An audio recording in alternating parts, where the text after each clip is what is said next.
and Support begins in 3, 2, 1. Hello, everybody, and welcome back to Nurture and Support, a recommendation podcast sharing all the awesome since 2013. I'm Kelly Toole at KELLYTHUL on Twitter and Instagram. And hi, I'm Mel at Karmic9 everywhere. And we're super excited to have a guest today. Mel fought me on this because, as you all know, being regular listeners, I'm the book guy. I'm the part of Nurture and Support that brings the book. And we thought, well, let's have an author on us. And Mel was like, oh, I'd rather talk about a Netflix documentary. But I talked her into it, and we're super excited to have Scott William Foley join us today.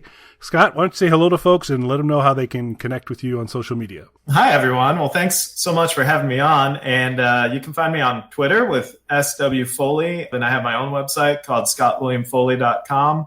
And I'm on Facebook and LinkedIn and just all over the place as well. And we're excited to have you join our good friend Alicia, who does the Nurture and Support theme song, kind of helped connect us up here. So big thank you to her. We're here just to talk about it. And of course, any regular listeners know I'm not the book guy. Mel's the book person. So Mel, what are your thoughts? This is our first author ever on the podcast, I believe. I think it is. I'm super excited. This is cool. I think we need to get into BookTube. Will be a BookTube podcast on YouTube. Be cool. There's lots of drama, and we're all about the drama. Oh yeah, that's it. So bring the drama today, Scott. Okay. That's what we have Mike for, but he's not here tonight. Oh. Yeah, and plus he can't read, but there's that problem too. But the timing should be, fingers crossed here. Scott's here to talk to us about a book that is going to be released. What's the date, Scott? July 1st is the target date. There's a long story behind it. Yes, I'm hoping July 1st is the date. You'll be able to find it on Amazon. Why don't you tell us a little bit about kind of the topic matter and nature of the book, and then maybe a little bit of the long story about July 1st. That'd be kind of cool. Sure. So the book is called Dr. Necros, The Complete Saga. And the reason it's called The Complete Saga is because I've been writing this story essentially since 2008. It started as a serial way back before, when Amazon was just getting into publishing. They had something called Amazon Shorts. And so I applied to be in the program, and I got into the program. And of course, I'm a teacher. I'm an English teacher, which probably comes as no surprise. And I would chip away at this serial. The idea was to have 18 stories divided up into sort of 6 books, as I called it. 3 books with 6 stories per book for a grand total of 18. And I kind of chipped away at it. And then in about 2014, I finished the serial, and then a couple years later, started collecting them as digital books on Amazon. And then now, finally, I'm collecting it as one complete book that you can actually buy in a paperback format. So this will be the first time it's actually been on printed paper, which I'm very, very excited about. So I have a daughter who's turning 12, and this character has been with me the same amount of time, which is pretty strange. Cool. So what are your stories about? This particular character, Dr. Necros, I know this is going to sound crazy, but he actually came to me in a dream. I had this visual of him in a dream. I woke up and kind of wrote down the gist of the dream. And basically, he's a ghost hunter who has accidentally brought a demon forth into reality. And the demon scars him and mutilates him and leaves. And Dr. Necros, which is not his real name, his whole life goes downhill from there. His marriage breaks up. He completely abandons his previous identity.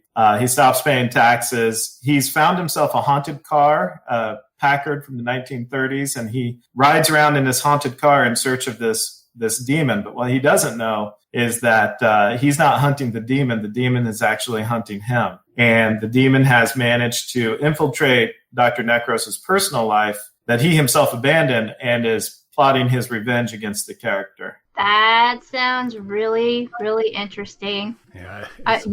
If you've listened to any of our stuff, then you know we're all about demons. Well, I love that we're all fans of, Disney Plus and Star Wars, and I was very excited to hear all that, and just books in general.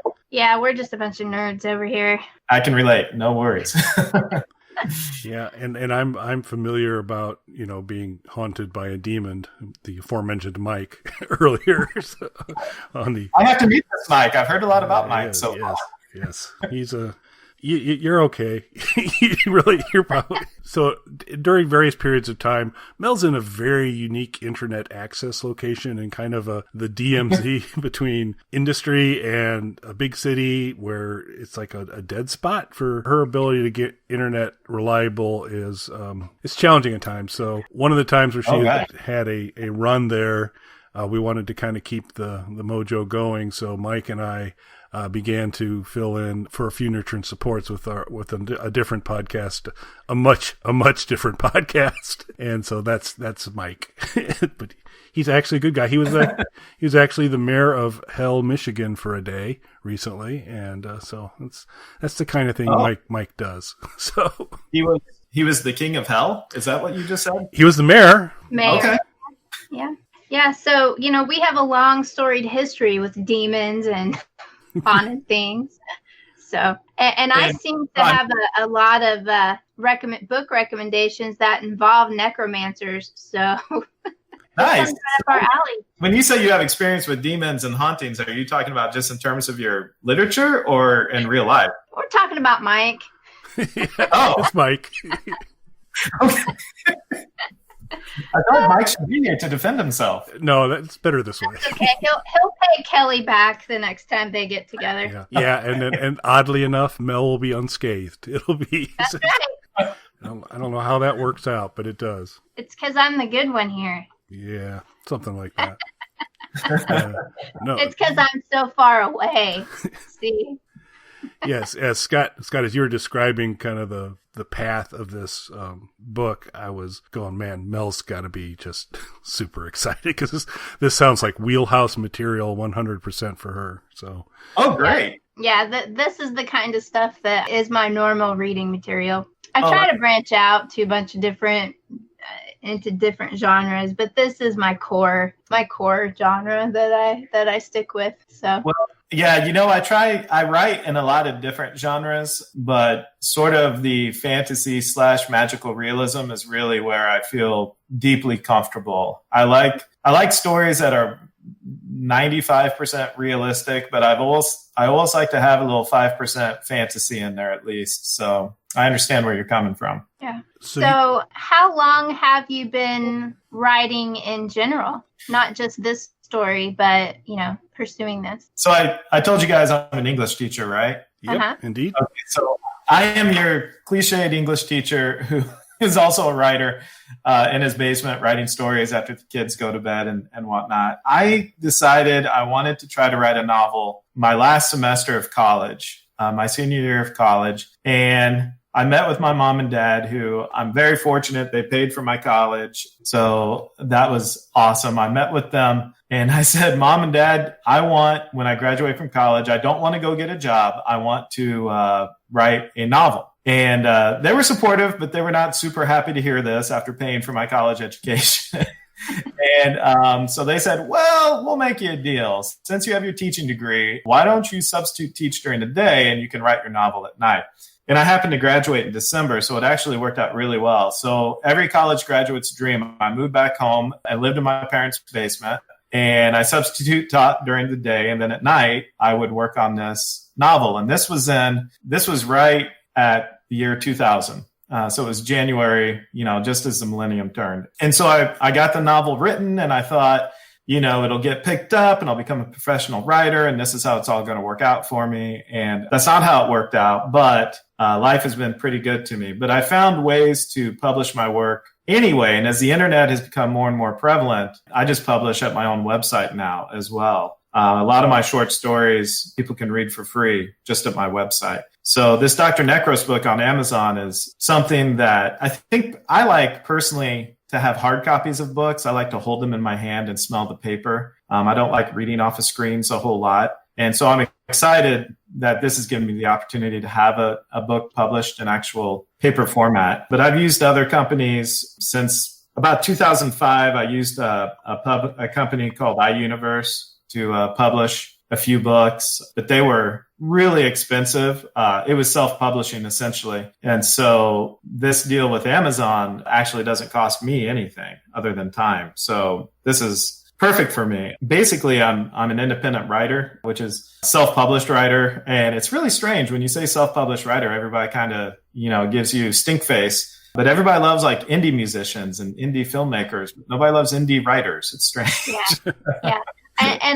And I like that you used the term indie writer. I will admit 2 years ago having that stinky face when you talk about self-publics, but I've educated myself in the last 10 years.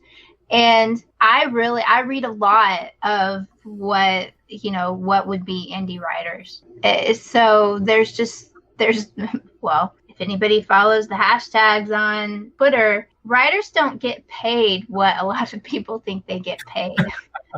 So as you live that life, most of them have to have a day job. So I've been really, as a teacher, I've been really fortunate that teaching is not an easy job by any stretch of the imagination, but there's a lot of time to pursue personal passions with teaching, like the summers, for example. And so it's all worked out for me. I couldn't be happier with the way things have turned out. That's cool. Have you thought about kind of running a book sweatshop where you make your students write chapters for you? I did. I had this book. I wanted to call it A Million Little Pieces. And then somebody beat me to the punch on that. Yeah, kind of using the same method I suggested. So it was... That guy was, what did he write? Was he, who's the, Mel, is it I Am Number 4? Is that the Pittacus Lore book? No. An author named Pittacus Lore, which is not actually an author. It's a group of people, from what I understand, who's headed up by the guy who wrote A Million Little Pieces. Remember all that trouble he got in with Oprah? Yeah. And so, that must be when he kind of when his name resurfaced, and I can't think of, I could be totally wrong. You might have to edit all that out. Sorry. Nope. Now we keep it all. One of the cool things about when you talk about different ways to write a story, I don't know if you follow Susan Dennard. It's Dennard on Twitter, but it seems like it was forever ago. But she did a Twitter thread where she had already kind of written a book, but she got bored and decided to kind of do it as a choose your own adventure story on Twitter. And so she would write pieces of it and then give her readers, do a little poll at the end and give her readers, they had to make a decision about what the character did next.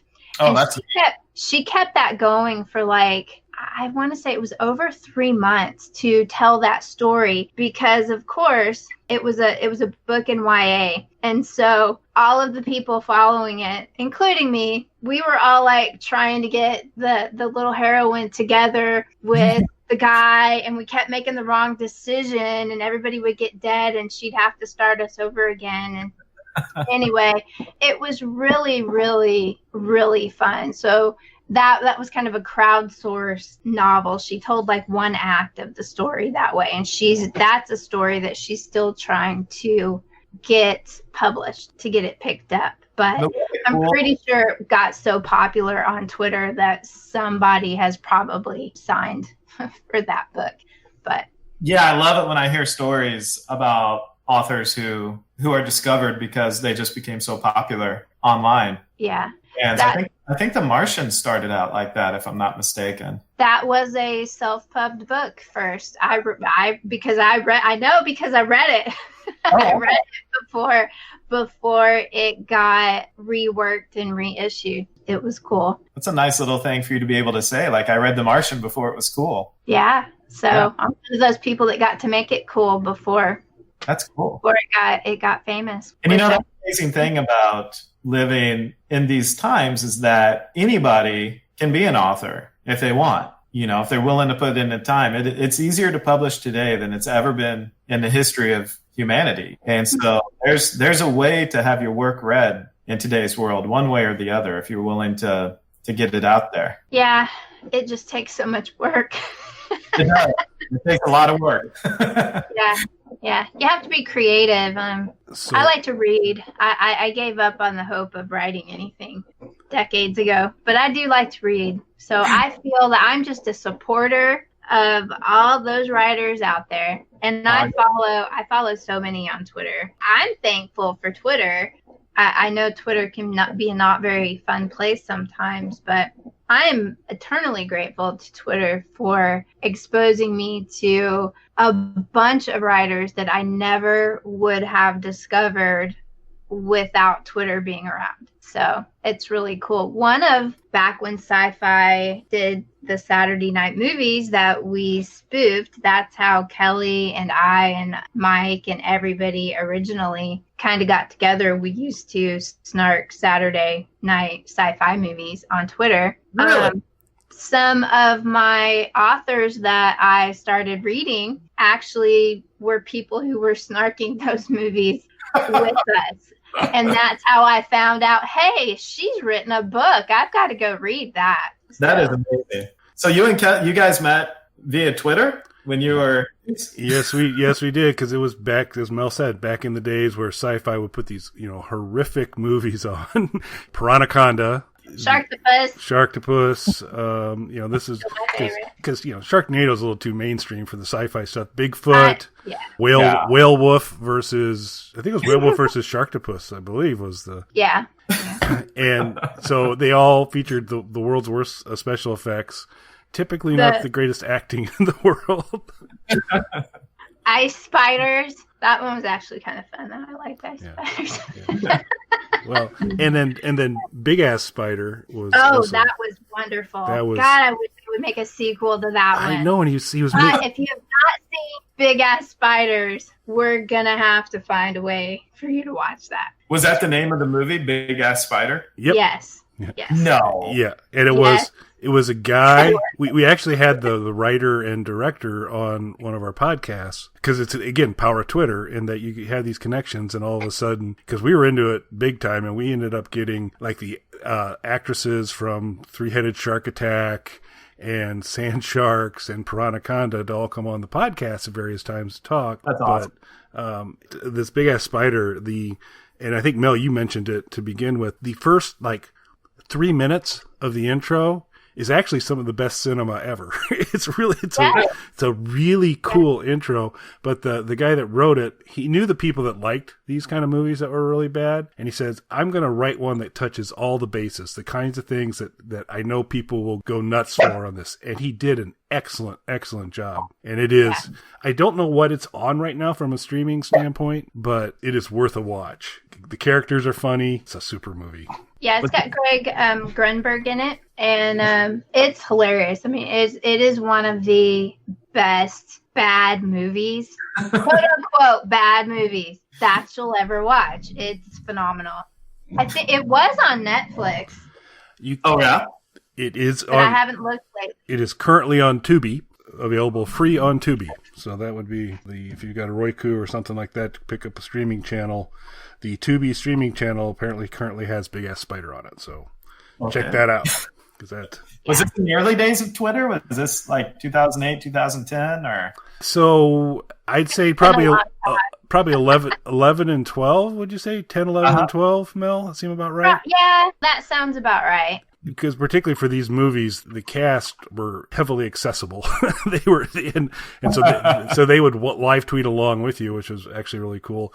And I think Sci-Fi started to figure it out, to say, hey, this is a way to get a little more interest and stuff going on. So they would kind of encourage to have people tweeting along, and it's like, so we got a bunch of guests out of it and a lot of fun material. And it was just, but yeah, that's how Mel and I met. I mean, Twitter's the reason the three of us are here together, Mel and I on the podcast, and through other Twitter connections, we get connected with Scott. So it does have its dark side for sure, but it also is a great way to kind of connect with people of similar interests. Yeah, so I just looked it up. Big Ass Spider came out in 2013, and it looks like it is free on Tubi, and it's also free on Vudu. It looks like from on here right now. So if you have a Vudu account, you can watch it on there. But it's great. I might have to open one just for the Big Ass Spider. Yeah, it's wonderful. And then after you watch it, if you feel the need that you need to talk to us about it, come back on, and it will be interesting to hear your fresh experience. Yes. We want to expose people,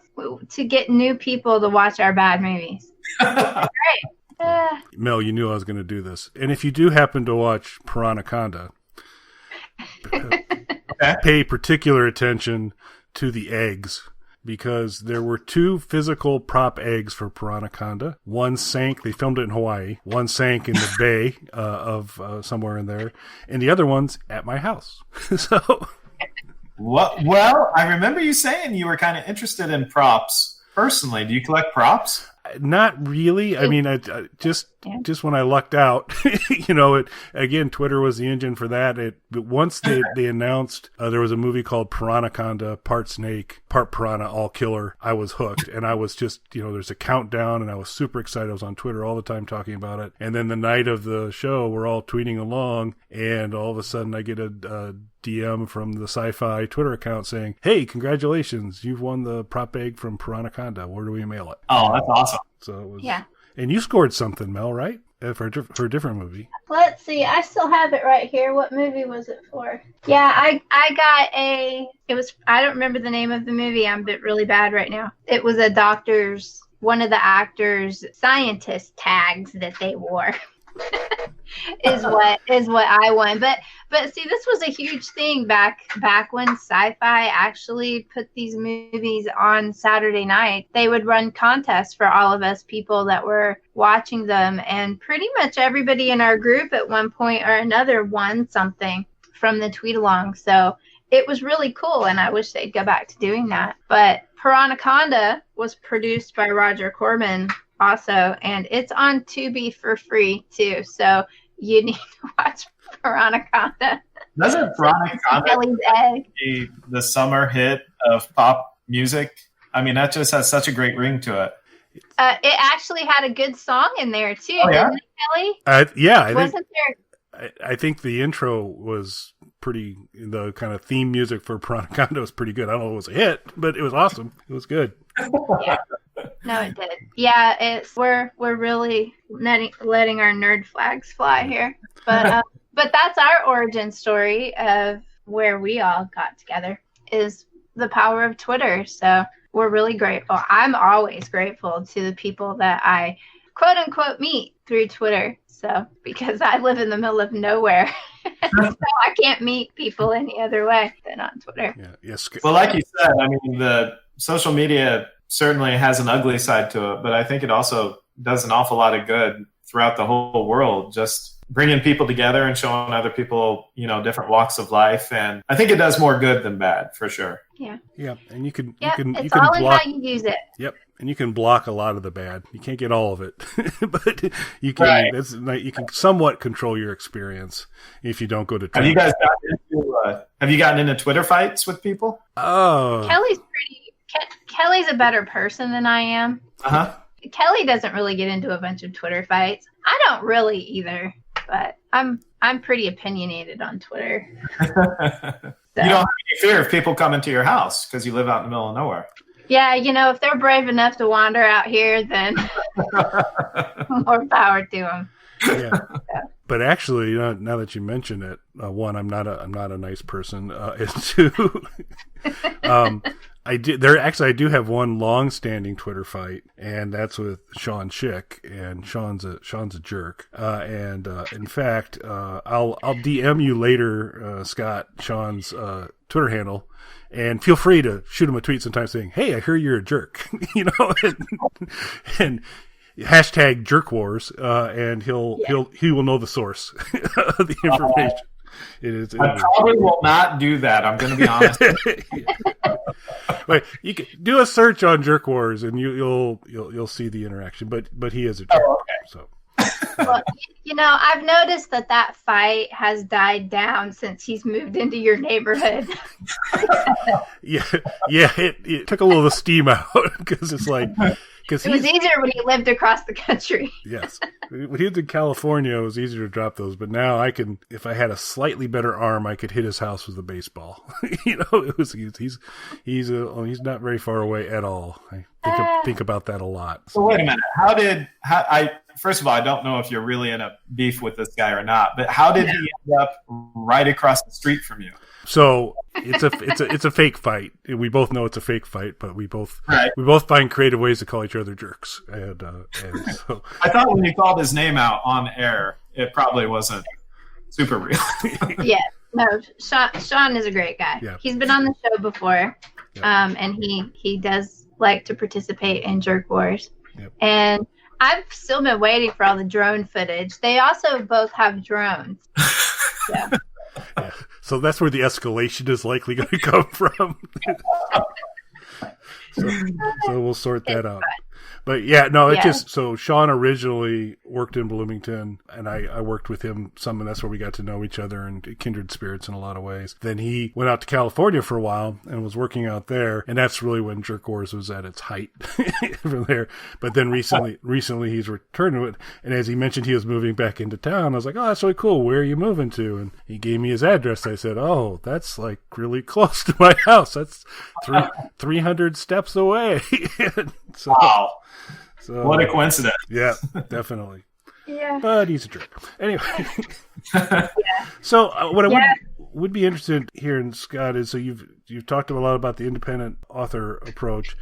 This particular one is coming out as a paperback through Amazon. So how did that happen? Oh, so first of all, I don't work for Amazon, but I'm going to sound like I do, but I promise I actually don't work for them. But when this all started back in 2007, 2008, it was just called Amazon Shorts. And that slowly, after about a year and a half, it really started slowing down on their end. And I didn't understand what was happening. And then lo and behold, a little bit later, an entirely new platform happened that was called Kindle Direct Publishing. And that was in correlation with the release of the Kindle, right? And so then all of a sudden, you could now download your stories to the Kindle Direct Publishing platform, and it was available for people to read on their Kindle. And so what happened is that I've just been kind of going along with Amazon for the ride as they've been changing their format. So now, in the last several years, Amazon is offering the ability not just to upload stories digitally, but to also now print off hard copies of those stories. The downside is that I haven't seen much in the way of like any kind of editorial support. So luckily I have a lot of people who are very good proofreaders in my family. I've read this thing so many times, just really looking for every single little tiny mistake. And so the great news is anybody can publish a book in today's world. The bad news is anybody can publish a book in today's world, and so how much quality is up to you in terms of how much work you want to put into it. The writing is the fun part. I love the writing. It's all the other stuff that is, as Mel said, it's work. I mean, it is work. So. Yeah. From all the indie writers that I watch on Twitter, they talk about having to put way more time into the business aspect of being an independent writer than they do actually writing. And, occasionally that sucks all the joy out of it for them, and they kind of have to take a break. And so they always have a backlog of books to get in the pipeline to be done because they've just burnt out on the business side of it. And that's a shame. The business side of it is not my forte. I am not great at, first of all, I'm not looking to make any money off of this. I've made virtually no money with my writing. But just the joy of like hearing somebody say, hey, I really like that story. And luckily, I have a good job and everything's fine. So I don't need to write for money. I write purely just for the fun of it and for the joy of it. But even just trying to get the word out that, hey, I've got some stuff. If you want to try to read it, I am so bad at it. I am terrible. I never could have been a business major, that's for sure. And so with this book that's coming out, I just emailed a few friends who I know are kind of into podcasts and things like that, and just said, hey, do you know any friendly podcasters who might have a nobody on to talk with them? So that's how you got to us, huh? Yeah, Alicia said, I know some nice people who might be willing to have a nobody on. And, I've done some events like at Milner Library, which is at Illinois State University, and our local library in town, and the Barnes & Noble in town. And, I've done all the things you're supposed to do, I guess. But yeah, it's hard, especially if you're not really a business-minded person, So. Yeah, well, I'm not a very good, not even very good. I'm an abysmal self-promoter. So I understand for that. Yeah, whatever you do. I mean, it's just so, my students, whenever they find out I write books, they're like, how come you didn't tell us? And I'm just like, I don't want it to seem like I'm trying to sell to my students. That seems really inappropriate. So I don't know. I just struggle with it just feels like self-promoting all the time. And that feels kind of yucky. Well, I get you, but we're happy to promote for you. Yeah, well, thank you. You're going to get that massive nurture and support bump. I mean, the podcast is so aptly named. I feel very nurtured and supported. Thank you. Yeah.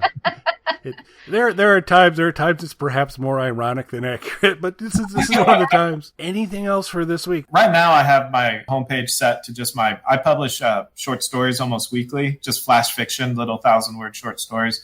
Once this book goes live, I'm going to try to enter some kind of business-minded mode and advertise or something, however you're supposed to do it. So I will make it my homepage, so it's the first thing you see, and I'll probably change my profile pic to the cover on my Twitter account. And if you guys have any advice, feel free to share. Okay, well, Kelly will definitely have a link to your page. Great. When this goes up on our website. Yep. Yeah, because we'll include that in the blog post, and it's scottwilliamfoley.com, right? Yep. Yes. Yep. So folks can have that now on this podcast. We'll make sure we put in the blog post. We create YouTube versions of the podcast as well, and we'll make sure that information's there as well. The title of the book, let's see, it's coming out on July 1st, right? Yes. And it's Dr. Necros, the Saga? The Complete Saga. The Complete Saga. Yeah, because I see you've got book 1, 2, and 3 on your site. So this is going to have all of them combined into one volume? Yeah, what you're looking at is so after the serial concluded, I then collected those 6 episode arcs into the actual books, but they were still only available digitally through Kindle. So yeah, now I've taken all 18 stories in one paperback as an actual hard copy that people can have shipped to their house. I don't think when I looked on Amazon, it didn't look like I saw that you were in the Unlimited program, the Kindle Unlimited. I guess not. No, I don't think you are. Okay, so maybe I should look into that. Yeah, just put the Kindle versions in there. But I don't know what the price point on there. They changed that program a while back, and I don't like everything. I don't think that they're paying the authors quite as much, but I think it does drive some traffic to you from the business side of it. Okay. Yeah, I'll look. People can look at stuff. So actually, I deactivated the Dr. Necros digital books 1, 2, and 3 just so people wouldn't get confused. I didn't want people trying to figure out, wait, which one am I wanting here? So I tried. Yeah. Try to keep it simple for folks. Yeah, I've fallen into that too. when you've got a collected volume and then you still have the individuals up, I've had that problem of getting confused a number of times. So right, yeah. Well, I'm looking forward to it. I think it sounds really, really cool, and I like haunted cars. Is there cover art for the book, or is it kind of just a text treatment? No, well, there is cover art. And that's another really cool thing that Amazon Kindle Direct Publishing does is they have a cover creator. And when I first started messing with it, I was like, "Ooh, this is not good." But then I kept kind of playing with it. And I'm not a graphic designer or anything like that. And I actually stumbled across a cover that I really, really like. It's pretty symbolic, but it really captures the tone of the book. And I think for art appreciation people out there, you can look at it and read a lot into the cover.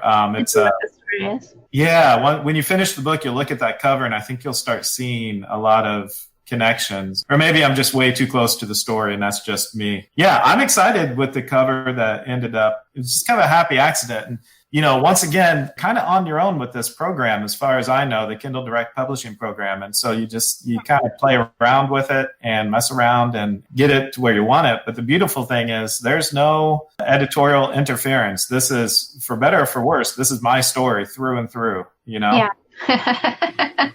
For better or worse. Yeah, I like the way you put that. So that's cool. I haven't ever looked at what they offer, but I know that cover art is always a problem. I'm not any good at that. Kelly has proven to be something of an artist over the years. Oh, yeah? I dabble. Kelly? I dabble. I'm just imagining Scott going into the cover creator and there's, I'm assuming, some sort of maybe keyword search as you're starting to say, hey, maybe you want this, and typing in ghost car, haunted car. Yeah, I typed in a cover that sells well. And That's a smart choice. You do know business. Very well done. well, I'm learning, Yeah. Well, I don't know. Sometimes on those, if you put the demon on the cover, is it a hot demon? So I'll describe the demon to you a little bit. Very, very tall, red skin with coarse dark hair. Muscles are chiseled like from granite. And he likes to just sport a loincloth. Nice. Yeah.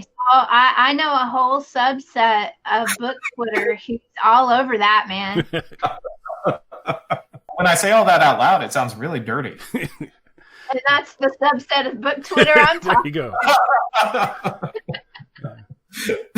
They're actually, I don't read so much in that genre, but I follow a lot of people that write in that genre, and they are hilarious people. I just love them. And they always, they're good to look into, Scott, because they talk about openly on Twitter the business side of all of that indie publishing. I've learned a lot from them, even though I'm never going to write a book. I'm never going to do any of that. But I'm always interested in what goes on to bring me the books that I like. And so it's just one of my hobbies, I guess. They talk a lot about the business side of book publishing, from the paranormal, what do they call it? Paranormal romance section of book writing Twitter. And they're a really cool group. I love them. They're funny. So y'all may not find them as funny as I do, but they're great. So they would be all over your demon. It doesn't matter. So, Mel, I'm going to give you a little homework for this blog post, okay? Okay. Why don't we'll include in the blog post Mel's recommendation of book Twitter follows for Scott. And you can give kind of a list there, and I'll go ahead and memorialize it in the blog post. And then, Scott, you'll have access if you want to kind of get Mel's hot tips on this is how to get into demon-loving book Twitter. That sounds perfect for me. Yeah. I was trying to get you guys to read some of those books, and we'd have a book club. I think Mike was into it, but I don't think Kelly was. We can talk. Are you guys reading anything right now? Are you guys reading any books at the moment? Kelly, have you ever finished my Gideon the Ninth book? I have not finished, so that's the book I'm reading right now is Gideon the Ninth, because I ain't got pinball machines to move. I'm a busy man. But Gideon the Ninth is my current book, and then I've got the Targaryen, the latest Targaryen book from George Martin that I still need to crack. But Gideon gets finished first. Mel's always reading something. Have you read Gideon the Ninth yet, Scott? No, I haven't heard of it. Oh gosh, I love it. It's so much fun. So Gideon the Ninth is a book by Tamsin Muir, and actually the sequel is coming out a little bit later this summer. COVID kind of pushed it back. But it's about necromancers in space. And it's so much freaking fun. I just love that book, and it may not be everybody's cup of tea, but it's like possibly it's up there in my top. I don't know. It's hard for me to pick a favorite book, but it's up there at the top of my list of favorite books. I've read that book, I don't know what I'm on. I've probably read it 4 times and listened to the audiobook twice. I just love that freaking book anyway. So everybody out there, please, I'm begging you to read Gideon the Ninth. or listen to it, because the audiobook is just possibly more fantastic than actually reading the book. And I'm hit or miss with audiobooks, but the narrator on the audiobook of Gideon the Ninth is fantastic and is so spot on for this story. I just love it. So I'm going to have to check that out. Yeah. Have you read Jonathan Strange and Mr. Norrell? I haven't. It's in my ever expanding TBR pile, but I have not actually read that one yet. Yeah, that's my summer project. It's not going well. So you're not liking that book? It hadn't grabbed you? Yeah, it's like a 700-page book, and I'm on like page 250, and it's just, I was sold on it. Somebody told me it's like Harry Potter for adults. I was like, oh, well, okay, that sounds okay. I liked Harry Potter. You know, maybe I'm not to the halfway mark quite yet, so maybe that's where it really picks up. But one of my friends I work with recommended it to me, and I'm going to feel great shame if I don't feel, have you ever had that where a friend recommends a book and you start it and then you feel like pressured to actually finish it? Yes. I don't know, Kelly, do you? Yeah. Did you hear haven't you finished the Gideon the Ninth book yet? I'm just trying to share the joy that is Gideon the Ninth, okay? Okay, fine. I love that freaking book. It's wonderful. I love it. I love it so much. Let's see. I don't know what the last popular book I've read. I've been reading in our trying times these days. I've been reading honestly a lot of cozy mysteries, which I've really taken to. It's kind of a new genre for me. I've never really read a lot in that, but this year I've read a whole bunch of them because they're comforting in a way. Yeah. So I like a bunch of cozy mysteries. So let's see. I just finished a series by, oh gosh, what is her name? I believe it's Melissa Erin Foster. She has a witch cozy mystery that I think it's so cute. I just love it. It makes me happy. Anything that gives comfort during these days is okay with me. Yeah. And I should mention, since I did actually talk about this on the show, Kelly, and you can cut it or not, whatever you want to do. American Demon that I got an arc for by Kim Harrison, the Rachel Morgan 14, I think, the 14th book in that series. It just came out this week. So for everyone listening, American Demon that I talked about a long time ago, because I got an arc, because I'm awesome, has actually been released. So y'all can go read it now. And Kelly, did you say you're a big fan of Clone Wars, the cartoon Clone Wars? Yes, absolutely. I'm with you on that. I get chided because Mike again thinks I'm lording this over Mel about her not having Disney Plus, but she needs to get Disney Plus for The Mandalorian, which I'm assuming you also like quite a bit, Scott. Oh yeah. Yeah, make Star Wars great again. Absolutely, 100% there. But yeah, the Clone Wars stuff was great too. I liked the guy that did Dexter's Laboratory. I mean, there was like a super short version of Clone Wars that they were all little. I loved that, and then the CGI version. So I liked both quite a bit. But the kind of the CGI version that just wrapped up was, I thought, outstanding. Oh, those final 4 episodes of this last season, amazing, chilling. Yeah. Yeah, good stuff. So get on that Disney Plus, Mel. And I can't remember what it is, but I saw another commercial the other day for some show that's on Disney Plus that I went, God, I'm going to have to get it. So I don't know. I'm going to have to turn my satellite off so I can get all these streaming services. And I lost internet for all of the people out there keeping tabs. I lost internet over the weekend again and didn't get it back till yesterday. So there you go. Trials and tribulations of living in semi-rural Texas. Awful. Yeah. And Scott, just fun fact, while she does live, probably could surmise, in Texas, she was born in Bloomington, Illinois. Oh. Yes. Fun fact. Well, you left the promised land. Well. In a hurry. Yes. Wasn't there, it was just basically there long enough to get born. But yes, Bloomington. I know. It was just kind of funny when we connected on Twitter over those movies, and then we started doing Snarkalec radio together and find out that Kelly's from Bloomington, and I'd never in my life heard of anybody from Bloomington but me. So There you go. And of That- course, no one here actually believes I was born in Bloomington, and that's okay. They'd probably ship me out of the state if they knew, if it was public knowledge. Why? It's no secret. Oh, you know, in Texas. We're the South, man. No Yankees. That would make me an outsider if they actually knew I was born somewhere else. Oh, got you. Yeah. Speaking of no. Outsider, did you guys watch Outsider on HBO? My wife and I just finished that. I saw the first episode or two, and then we lost HBO.